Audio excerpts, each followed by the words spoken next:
Sveiki visi, aš esu Rokas, šiaip esu fotografas, bet taip pat tapau trumpam ir kino filmo korežisierium. Tai 2018 mes kartu su mano kolega Ronaldu Buožiu išleidom dokumentinį filmą Rūta. Tai šiaip man įdomu, ar yra kas nors, kas matė tą filmą. O, gerai, šiek tiek matė. Tai šiandien papasakosiu šiek tiek behind the scenes, kaip tas filmas buvo kuriamas ir kaip mums sekėsi jį įgyvendinti ir kaip nesisekė. Tai viskas prasidėjo kažkur 2016 metų, nežinau, gal pavasarį. Aš su savo kolega Ronaldu mes buvom klasiokai kartu ir studijavom Londone ir jisai studijavo videografiją, aš fotografiją ir kažkaip likom tiesiog dirbti. Ir abu buvom freelanceriai, abu buvom kambariokai ir sėdėjom virtuviai vienu metu, kai buvo mažai darbų. Ir jeigu kažkas esat freelanceriai, gal žinot, kad būna darbai banguoja ir arba būna žiauriai užimtas, arba jeigu yra mažiau ką veikti, tai tada sėdi ir galvoji, ką veikti. Tai mes taip tiesiog sėdėjom virtuviai Londone ir galvojom, kokį čia projektą užsimti. Ir sakom, darom filmą. Ir kažkaip buvo tada filmai pakilime ir galvojom, galim ir mes sukurti. Ir abudu šiaip nebuvom dirbę prie filmo. Ronaldas tiksliau buvo, aš ne. Tai patirties nebuvo daug, bet galvojom idėjas ir kažkaip sugalvojom, kad abu pažįstam Rūtą Meilutytę. Aš buvau ją fotografavęs viršelį po to, kai laimėjo Londono olimpiadui auksą ir Ronaldas buvo dirbęs ir tiesiog sakom, parašom Rūtai, paklausėm, gal jinai norėtų, kaip tik buvo Rio olimpiada maždaug už mėnesio. Ir idėja buvo tokia, kad pafilmuosim pasiruošimą kokį mėnesį, tada Rūta tikriausiai laimės kažkokį medalį, nes tada išlodo vieną po kito ir įgrįš Lietuvą, Hero Story, Success visi švenčiam, maždaug 2 mėnesių projektas, cash, done. Viskas gana paprastai skambėjo, šokom į Facebook Messengerį, parašėm Rūtai, sakom, norėtume apie tave daryti filmą, ar tu būtum už? Jis sako, gerai, darom, kažkaip greit sutiko, į tuo metu treniravosi Plimute ir mes tiesiog greit nusipirkom papildomai šiek tiek įrangus, mikrofonų, už savaitės gal šokom į traukinį, lėkėm į Plimutą ir pradėjom filmuoti visą pasiruošimą, dviese be biudžeto, be kažkokio didelio plano ir net negalėjom įsivaizduoti, kad tas projektas vietoj 2 mėnesių išsitęs į 2 metus. Tai nuvažiavom, nufilmavom pasiruošimą visą, skridom į Tenerife, nufilmavom jos treniruočių stovyklą ir kaip tik grįžom į Lietuvą, pradėjo stebėti olimpinių. Filmuoti olimpinių nevykom, nes ten nesuteikė jie leidimų, tiesiog tu turi pirkti medžiagą jau iš olimpiados. Tai nekantraudami, atsimenu, kėlėmės gal 5 ryto stebėti Rūtos plaukimo, jau pasiruoš švęst ir tada atsimenu, įvyko tas plaukimas ir Rūta užėmė 7 vietą finale. Ir čia buvo toks pirmasis didžiulis smūgis, feilas, kad staiga visas projektas, visa idėja, ant ko jis buvo pastatytas, realiai kaip ir subirėjo. Ir tada mes galvojom, ką daryti, ar tęsti jį ir žiūrėti, kas bus, ar tiesiog užbaigti, nukilinti ir pradėti kažką naujo. Bet šiaip sugalvojom pabandyti prastęsti ir pažiūrėti tiesiog, kas bus. Ir pradėjom filmuoti toliau, viską dokumentuoti ir tiesiog pradėjom žiūrėti, kaip keičiasi visuomenės požiūris ir žiniasklaidos, kaip iš auksinės žuvelės ten pradėjo visi kažkaip sakyti, gal jau laikas baigti plaukimą ir ten gimdyti vaikus ir panašiai. Gal atsimenat kažkas tuos interviu. Tai tas filmas visai tada kažkaip pakrypo, pradėjo tokio atsirado įdomumo ir mes tada susiradom platintoją, jis mums suveikė datą kino teatre, kada jau premjerą daryti maždaug už metų laiko. Ir mes iš esmės įsipareigojom jau už metų laiko pristatyti filmą. Ir tada pradėjome ieškoti finansavimo. Tai finansavimą šiaip Mes didžiąją dalį finansavomės patys ir mums reikėjo didžiulis kaštas, buvo archyvinė medžiaga iš olimpinio komiteto, ten toks OTAB vadinasi, tai yra visa archyvinė video medžiaga, kuri vyksta olimpinėse, ji priklauso tai organizacijai olimpinių žaidynių ir tu privalai ją licenzijuoti. Ir kaina tos medžiagos, sakykime, iš tos medžiagos, kur Rūta laimėjo Londono olimpinės varžybas, yra maždaug $9,000 už minutę. Ir čia yra vieniems metams, tik tai licenzija. Tai mes išredagavom jau visą tą medžiagą, kiek galėjom, iki 3 minučių, nes tiesiog norėjom, negali neparodyti, kaip Rūta laimė aukso dokumentikoje apie Rūtą. Ir suspaudėm viską į 3 minutės, tai paskaičiavom, kad mums apie 27-30 tūkstančių dolerių kainuotų tos 3 minutės archyvinės medžiagos ir aplikavom Lietuvos kino centre finansavimui tam filmui ir mes ten apsigynėm, gavom maždaug apie 30 tūkstančių eurų ir apsidžiaugiam, kad galėsim bent jau pasidengti šitus kaštus. Ir tada paaiškėja, kad yra taisyklė, jog tu gali tik tai 20% biudžeto išleisti į užsienį. O visa archyvinė medžiaga iš esmės, jinai yra iš olimpinio komiteto, tai ji yra visa iš užsienio. Ir yra tiesiog biurokratinės taisyklės, kad tu negali išleisti jo į užsienį ir kino centras nenori to girdėti ir tu negali panaudoti pinigų. Tai šitas buvo labai toks ir didelis smūgis, kad tai reiškia, kad mes turėjom pradėti ieškoti tada privačių rėmėjų ir suktis. Tęsim filmo gamybą toliau. Kita istorija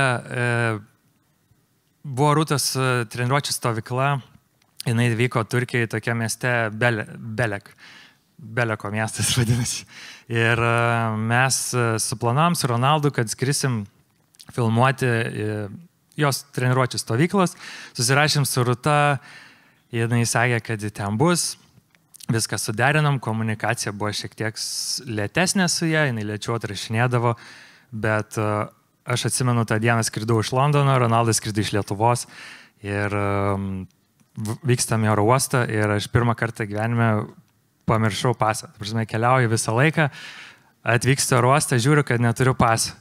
Turiu kortelę. Bandau su kortelė pakliūti į skrydį, man sako, ne, į Turkiją tu negali įvykti su kortelė. Tai tada skambinu kambariokui, sakau, gal gali atsiųsti pasą kažkaip per kurjerį.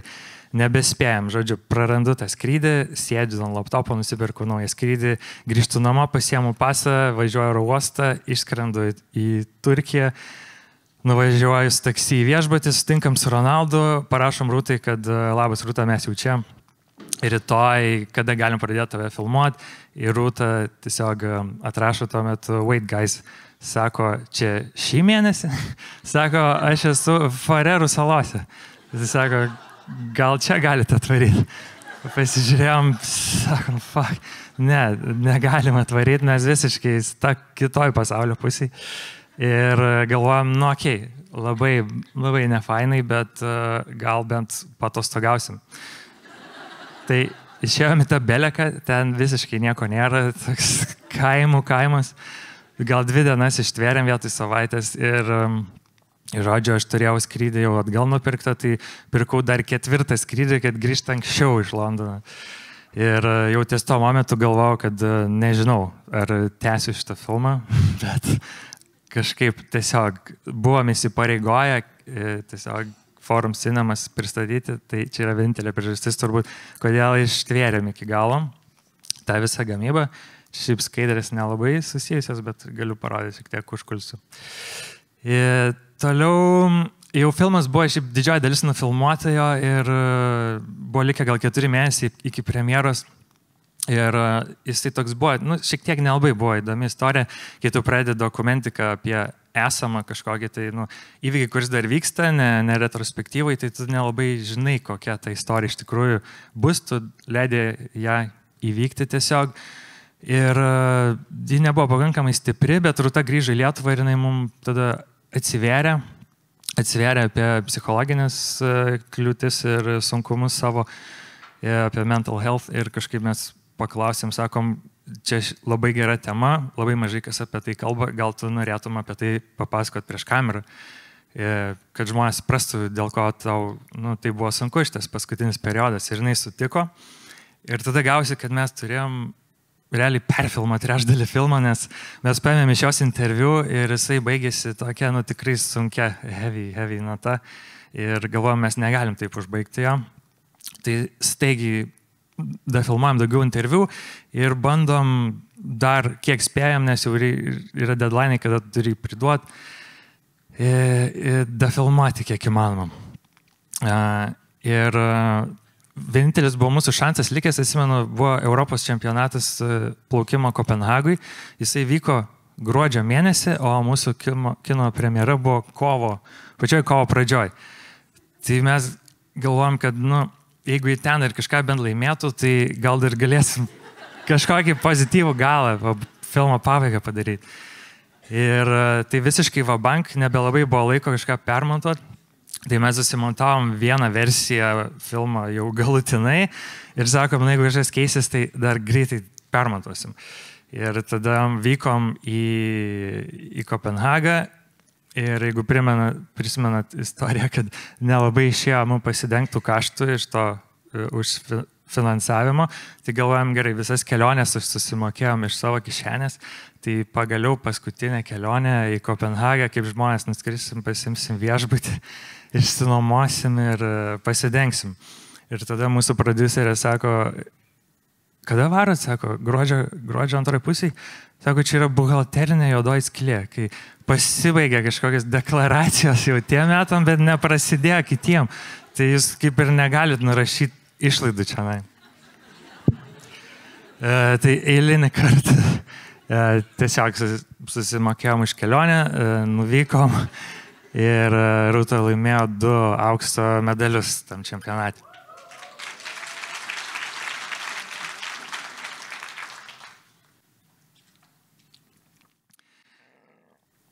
Jo, ir tada grįžom, tada naktimis tiesiog viską staigiai permontom, tai nežinau, turėjom gal kokią savaitę pačio filmo galo visą perdaryt. Ir jau realiai filmas buvo sumontuotas, mes įruošėmės atiduoti ten garsų suvedimam visokiam panašiai.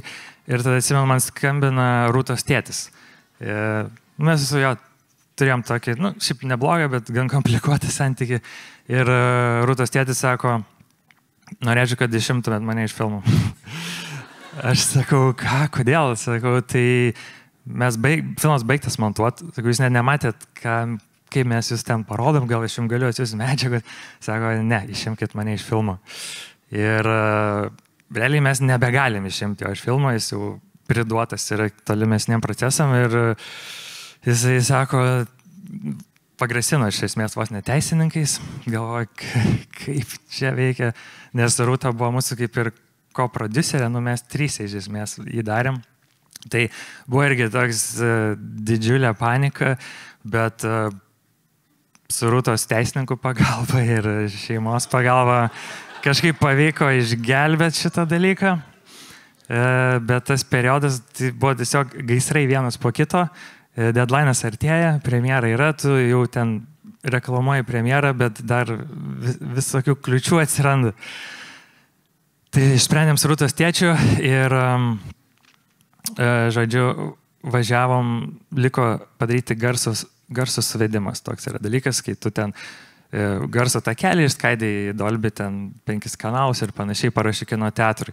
Tai mums soundtracką darė Leonas Somovas ir mes buvom vieną dainą titrams tokia išsirinkę jau, nežinau, proceso gal pradžioj, kur sakėm, žiauriai tinka. Tobula daina, Leonai sakėm, gal galim ją naudot. Jisai sakė, ten buvo Leono ir Justės džiazų daina. Bet Leonas tuo metu su Justė atsiskirinėjo, jie kaip kūrėjai. Tai Leonas labai nenorėjo jos naudoti, jisai sakė, aš jums padarysiu geresnį. Ir aišku, nebuvo ten laiko jam padarytos dainos. Tai taip gavosi, kad naktį prieš važiuojant į garso studiją, Leonas sako, gerai. Nes iš pradžių pasakė, kad leis mums naudoti ir tada sako, naktį prieš, kad aš kalbėjau su Juste ir Juste man priminė, kad mes tą dainą esam pažadėję Starkaus ir Radzevičiaus filmui. Tai sako, gal jūs galite kažką kitką išsirinkti. Ir kažką į ten atsiuntė, mes peržiūrėjom, niekas realiai nepatiko ir tiesiog atėjo kita diena, atsimenu, buvo tada žiema, ten, nežinau, gal jau sausis. Ir važiuojam tiesiog su Ronaldu į tą studiją garso. Visur prisnygė ir tokia visiškai tyla mašinai, nes mes turim užbaigti garsą tą dieną ir mes neturim titrų dainos. Ir nežinom, ką daryti ir tiesiog važiuojam toliau. Tai atvažiavom, susitikom su Leonu, pastovėjom, pagalvojom, ką daryti. Jisai paskambino Starkui ir Radzevičiui, nežinau, ir paklausė, sako, turim tokią situaciją, ką daryti. Ir man atrodo, Starkus sako, geros dainos turi būti daug. Ir jie tiesiog leido ir mums ją panaudoti. Tai buvo toks visiškai paskutinės minutės save, dėl ko jam esam labai dėkingi. Ir jo, jie išgelbėjo iš esmės irgi filmą, kurį po to užsibaigė. Ir iš viso to išėjo, kad pabaigėm filmą, premjera įvyko ir atėjo net prezidentas. Tai va. Ačiū.